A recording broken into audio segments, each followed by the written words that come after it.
তার নাম ছিল অধিরথ। কয়েক বছর সংসার হয়ে গেল,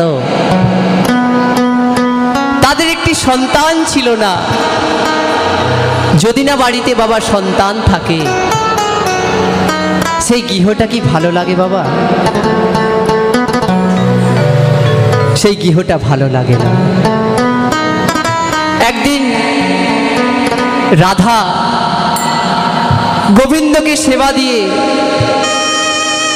প্রভুকে জানাচ্ছে, প্রভু আমি কি একটি মামলা পাখি পাবো না? আমি কি একটি বাবা বলা পাখি পাবো না? হে দয়াময়, গোবিন্দকে সেবা দিয়েছে, দিয়ে বাবা স্বামীকে বলছে, স্বামী ও স্বামী,